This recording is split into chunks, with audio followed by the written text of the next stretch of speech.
17-year warranty with just one application and one treatment. For more information, call Roof Savers or visit myroofsavers.com. Time to join the Morning Mix Mug Club, sponsored by All Weather Heating and Cooling. Head to WRDW.com/Morning Mix to win a Morning Mix mug. And catch the mix Wednesday and Friday mornings to see if you're a winner. Enter today. Thanks for watching News 12 on your side.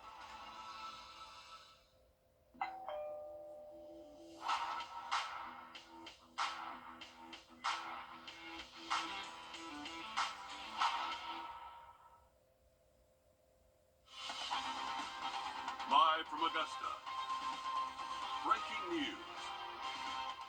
Well, breaking news off the top of the show as law enforcement swarmed to Grovetown after reports of a shooting. Good evening and thanks for joining us. I'm Will Rio. And I'm Zana Halliburton. This is happening at the Joyner Crossing Apartments. That's on Tarvin Circle, just off Old Wrightsboro Road. We have a news crew on the way right now to that scene. Not a lot is known about what's going on, but again, we do know that there was a shooting and authorities are on scene, so it's just best to avoid that area for now. We'll keep you updated once we learn more. Well, two of our biggest Georgia counties are looking to opt out of a new tax law meant to save homeowners money. This new law changes how local governments look at property taxes with a homestead exemption and has a one-time chance for counties to opt out. Your City Hood joins us live from outside the Richmond County Board of Education building on Broad Street, where the first of 3 public hearings was held this afternoon. Sydney, this move is drawing some mixed opinions. Well, only a couple of people spoke to the board, including Augusta's former mayor, Bob Young, who also spoke to commissioners on Monday. He says there's no need for these public hearings because the public hearing was held in November when more than 60% of Richmond County voters voted yes to the homestead exemption, but as stated in the law, these public hearings are required. If you ask most homeowners about a tax break, your groceries are going up, everything's going up. You'll find many agree with Jerry Street. That's going to hurt a lot of people, especially on older people that are on fixed income. Homeowners like Jerry want their voices to be heard. It's a pretty complex topic, so we took our questions to the chief appraiser in Richmond County. So, for example, if your property increased 10% due to inflation, but the cap was 5%, you would be taxed at basically 5% above what your prior year value was, and anything beyond that, that additional 5% would be exempted. Scott Roundtree says the opt-out procedure varies because some counties have floating homestead exemptions in place. Really the only properties that would benefit are, one, if you have a homestead, and your property value over time continues to appreciate at a rate higher than whatever the cap is, and you'll see a long-term benefit to this. So that's a question that the commission has to ask is do we think this benefit is great enough to shift that burden or not? As for homeowners like Jerry, he wants those in charge to consider how this will impact him in the long run. It's going to put a squeeze on, and I think I'm probably fortunate, but there's other people who it's going to be hurting even worse. Now, the city administrator says we should know soon when those public hearings on their end should be held. Meanwhile, the chief appraiser says he will be present at those meetings to answer any questions you may bring with you. All right, thanks, Sydney, for staying on top of that. Again, if you missed today's meeting, there are 2 more for you to attend later this month. The next one is on Tuesday, the 21st at 3:30 p.m., and then the next one is on Monday, the 27th at 6 p.m. Both of those are also at the Richmond County Board of Education building on Broad Street. And in Columbia County, leaders have already signaled their plans to opt out of this law. 3 meetings will be held for that as well. The first being on the 21st at 6, then the 28th at 10 in the morning, and the last meeting on February 4th at 6 o'clock. All of those will be at the Evans Government Center Auditorium on Ronald Reagan Drive, Building A. All right, switching gears now as we get a check of the forecast with First Alert meteorologist Hannah Harding. We're still experiencing some frosty mornings, and it sounded like that's not going to change anytime soon for us. Not at all. The forecast does stay pretty cold for our mornings through Friday, so get ready for some wintry starts for sure. That winter jacket going to be needed. We're looking out at Beach Island right now. It's a beautiful look out there towards the horizon. A few clouds, but not much, and we have seen temperatures for today continue to be on the chillier side. We're looking at upper 40s now. Saw some 50s out there for today, but still below average, and a west-southwest wind just adding a wind chill of about 47 at Bushfield Airport. We're looking at high pressure starting to move closer towards our area, so we'll see that continue to slide east as we head through this week, and then by the weekend we'll see that moving east of us, making way for another system to move in for the weekend and bring us some rain chances by then. Temperatures right now are in the upper 40s, low 50s across the area, so it's definitely a chilly to cool feel outside. We'll see temperatures for tonight falling towards the upper 30s as early as 10 for tonight, so it's going to be a cold evening yet again, and the winter jacket will be needed for sure by tomorrow morning, as most of us do dip below freezing, looking at temperatures near 30 for a lot of spots as the kids are going to school and all of us are going to work for that early morning commute. As far as coming back home for the afternoon, it'll be a nice one, but we'll see some clouds mixing with sunshine and temps in the low 50s for tomorrow. We'll talk about rain chances for this weekend and give you a look at next week also coming up. New this evening, an Aiken County mother is charged in connection to a fire that killed her son. Latrina Hollingsworth was arrested yesterday and charged with first-degree arson. According to arrest warrants, Hollingsworth, quote, maliciously set fire to a table inside a home on Kellogg Drive Sunday. 23-year-old Markel Howard was unable to get outside the home and died as a result. Arrest warrants state Hollingsworth's actions directly caused Howard's death. A motive for all of this is unclear at this time. Property assessments happen every year in every county, but this year things could look a lot different thanks to Hurricane Helene. The storm damaged hundreds of homes, which could affect how much your property is valued at. Your Hallie Turner joins us live from the newsroom. And Hallie, today you tagged along with an appraiser in Columbia County. What did he have to say? Well, the chief appraiser in Columbia County tells me that after Helene, they did initial assessments on a lot of homes to see the damage, but they're concerned there may be some that they missed just because of how much damage there was. And even though they are boots on the ground, going door to door, they still need your help. New year, new values. We've got approximately 61,000 parcels in the county that have structures on them. Property values, and they're all under the microscope in Columbia County. But we're just concerned that, we'll miss some of those properties. And so we're just trying to get the word out, give everybody an opportunity to let us know, hey, you need to come check my house so we can see what we got going on. Crews say they've never had a year like this one. This was, I feel like a one in a million thing, at least for Columbia County, because we don't see hurricanes like this. Step by step. I've gone from a home that was just been completely destroyed and they just demolished it to maybe just fixing the roof here and there. And line by line. This would make note that a fence was destroyed. Charlie Frizzy and his team of 6 other Columbia County appraisers are hitting the streets, identifying and assessing homes damaged by Helene. Siding, yeah, the fence, sort of the fascia over the supports right there. So just anything that could decrease the value just from the damage. Damage lowers the value and in return could give the homeowner a tax break. We'll make those adjustments. It's going to help you out this year on your tax bill while you're trying to get these things repaired. But even if your home has been repaired, they're asking you still give them a call. Telling everybody, if you had an insurance adjuster come out and give you an estimate, or a contractor, anybody that's giving you any kind of estimate for what those damages will be, if you can get a copy of that and have a copy of that ready to give to us so we can put on file, and we'll use the kind of numbers that we're getting from these folks to help us in that determination of value. Now, when I was out with Charlie earlier today, the entire assessment took really less than 15 minutes. You don't have to be home when they come by. All they need is you to call or email with any documentation or repairs you've had.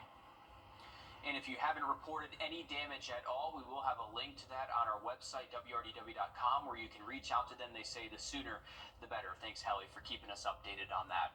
Well, helping students figure out what job they want to pursue. Today, Columbia County 8th graders got a chance to see how their interest could turn into careers. Your Kennedy Payne shows us how the Pathway Fair works to bring students and professionals together.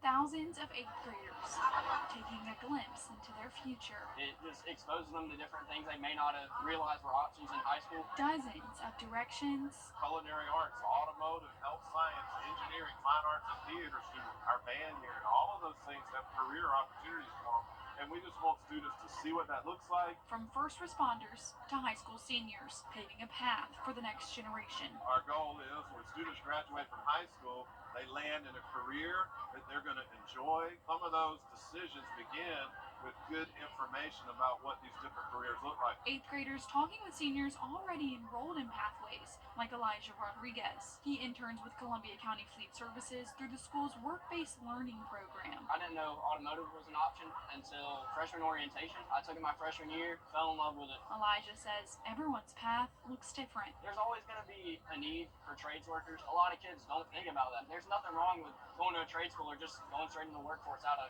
high school. And because of programs like these, I want to go to Augusta Tech, do either the automotive program or their light diesel program. After that, just be a full-time diesel mechanic. My grandfather was a diesel mechanic. My dad's a diesel mechanic. It's just kind of a legacy thing I'd like to carry on. he gets to do what he loves. In Columbia County, Kennedy Payne on your side. This is so neat to see. We need things like this. You need to be able to ask those questions and really get a hands-on feel for what you're interested in. And maybe a lot of kids that age don't necessarily know what they want to do, so being able to expose them to what careers are out there, I mean, may push them into the career path that they were meant to go in. That's pretty cool. That's right, and Mikkel, we could have a future meteorologist out there too. Most definitely. I think the way the weather's been fluctuating this year, we have a lot of future meteorologists. It's been a crazy weather year, and it could continue, but we'll look at your full forecast. Stick around for that coming up next. Time and Temp, brought to you by your First Alert weather team. This is not you. It's not me.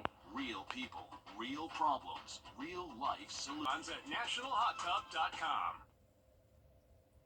Welcome back. We're taking a live look here from Beach Island for tonight. It was a beautiful sunset, a beautiful horizon, really popping for tonight. We have a few low-level clouds out there. 49 degrees right now for the temperature at Bushfield with a west-southwest wind, making it feel like 47. We're looking at the radar network here and just talking about high pressure starting to move further east. So we'll see more sunshine finishing off this week. Still a few clouds possible for tomorrow, but it's going to be a nice finish to the work week. It's not until the weekend that the weather pattern does get unsettled. We're looking at temperatures here in the 40s and 50s still for some spots, but mainly looking at 40s start to take over the feel outside. So it's already getting chilly, and we'll see a cold night ahead as we look at temperatures in the 30s before midnight yet again for tonight. And then heading towards tomorrow morning, we'll see temperatures bottoming out close to 30 for most locations. So the winter jacket will be needed as the kids are going off to school. And you may also be going off to work tomorrow morning. It's going to be another cold start. As far as looking at your Wednesday outlook, we'll see a mixture of clouds and sunshine and look at temperatures in those low 50s mainly for tomorrow. So to be below average, typically we're hitting the upper 50s for this time of year. Let's take a look as we move ahead towards the weekend, though. Finishing off this week, we'll see some clouds pushing in possibly by Friday evening into our Saturday morning. And then we'll look at some rain possible as early as before midday Saturday and lasting throughout the day on Saturday. Saturday looks to be the wetter day out of Saturday and Sunday for the upcoming weekend. This is our American model that we're looking at. It also includes some isolated rain chances continuing into our Sunday, and then by MLK Day it does start to dry us out, and we'll see a chillier outlook for sure, with temperatures really struggling to get into those 40s it looks like. Now as we head towards Tuesday into the middle of next week, this latest model run right here does take away a lot of that winter precip that it was showing, but as we head towards the middle of next week, we are keeping our eye closed for the possibility of another favorable setup for some wintry weather as we head towards the beginning to middle of next week. But the latest updates on our models here are showing not quite as aggressive as a scenario with the American model, but the European model that you're looking at here does show yet again that wintry mix possibly dipping into central and southern parts of Georgia and South Carolina. So still just watching out for those overall trends right now. Still too far out for specifics, but definitely confident in some rain chances for this weekend. Thanks, Mikkel. Making sure people with disabilities have the same support, resources, and opportunities as everyone else. That's the mission of the Georgia Rehabilitation Institute. They once provided medical services through the Walton Rehabilitation Hospital, which was sold back in 2013.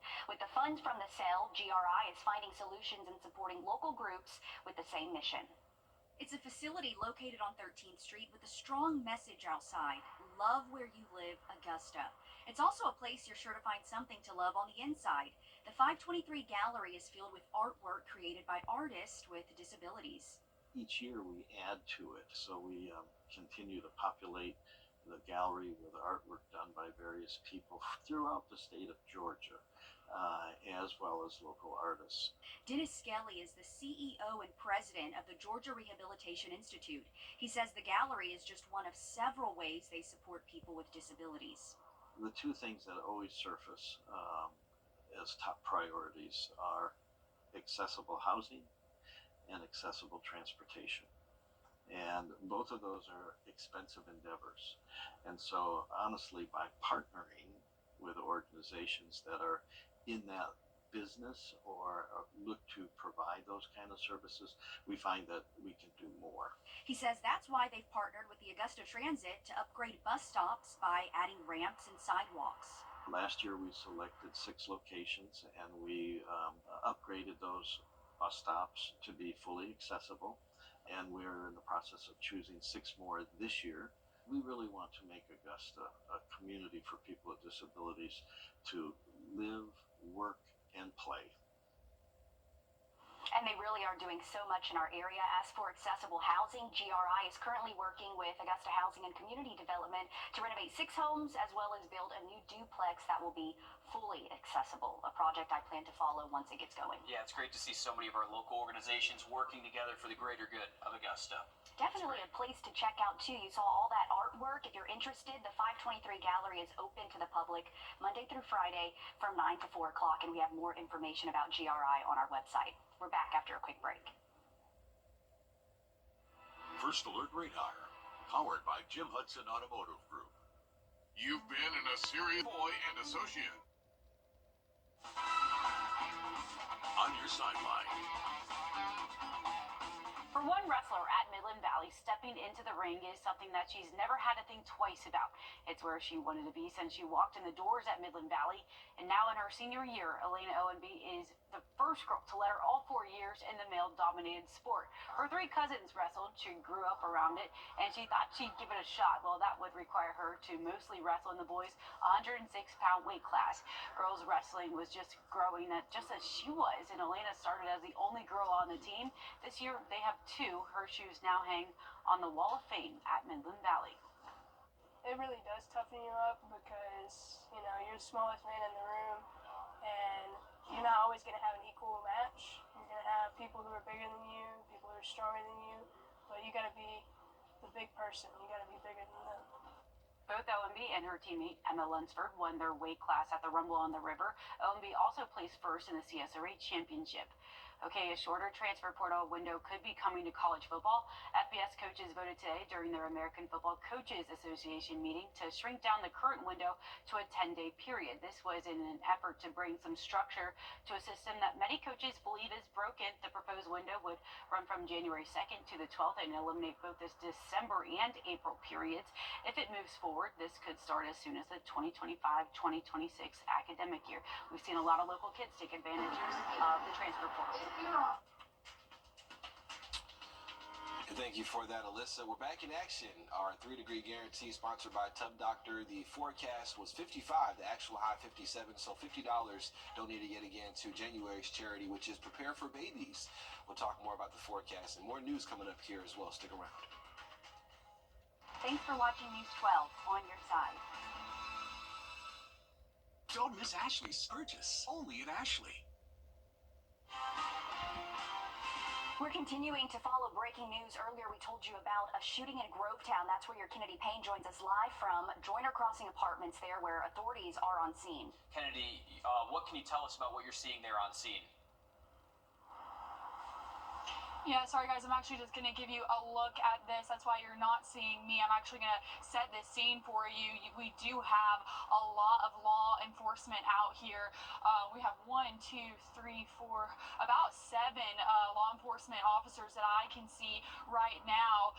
Some of them with their lights on, some of them not. You can see this all the way down the road. It is causing a little bit of traffic. But let me zoom in here. We do have 2 law enforcement officers there right by this apartment here, and you can see that crime scene tape. It is marked off right now. I have not been able to talk to anyone yet about this situation. We don't fully know exactly what's going on. We do know that what looks like neighbors, I'm not sure if this is exactly the house that it happened at. We do have some people sitting outside as well talking. I think this is a law enforcement officer taking a statement over here, but this is a very, very heavy scene. I mean, we have a large law enforcement presence. As you can see, it's all over. Let me just show you guys. It is all over what I believe. I think these are apartment complexes. Yes, this is a Joyner Crossing. So again, this is they have the law enforcement blocking this entire road. So if you do live in this area, you're not getting in or out right now. And again, it is creating a little bit of traffic. I think people are also kind of just wondering what's going on over here. But we don't know too much. We're still working to figure that out. But right now, like I said, I do see about 6 or 7 officers just right now. We also had a couple already leave. And then we've got some over here by this door. Not exactly sure what they're doing, but again, I think they were taking some statements from some people. Okay, Kennedy, thanks for letting us see that scene again, still active, and you're taking a look at the Joyner Crossing apartments there. So if you can't avoid that area, please do. We are getting reports that this was not a deadly scene, but again, we don't know how many people were involved other than this was a shooting in Grovetown. Yeah, again, this is off Tarver Circle, just off of Wrightsboro Road, old Wrightsboro Road there. So a very busy area, like Kennedy just said, a lot of traffic building up. You still have a large law enforcement presence there. As you can imagine, people are outside trying to figure out what's going on. It looks like law enforcement still inside processing the scene there as well. So a lot more details to try to find out. Again, this was not deadly. This was not a deadly shooting from what we understand. We don't know how many people were involved. We don't know if there's a suspect in custody. So we're going to continue to follow this and bring you updates on air and also online as well.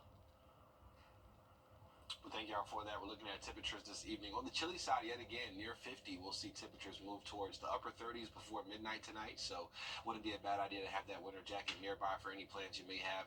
As we look at those cold temperatures tomorrow morning, yet again, near and below freezing, as we see most of us in the upper 20s and low 30s for tomorrow. So the winter jacket will be needed as you head out the door yet again for work and the kids are going to school.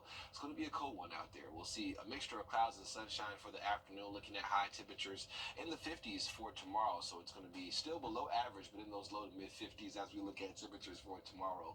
Your 7-day forecast here, though, does include rain chances for the weekend as we head towards MLK Day. Maybe a brief period of dry weather before, maybe some wintry preset by the middle of next week. Okay, thanks for staying on top of it, Mikkel. We're back live on 26 News at 7. And for News 12 at 10 and 11 o'clock. Thanks for watching.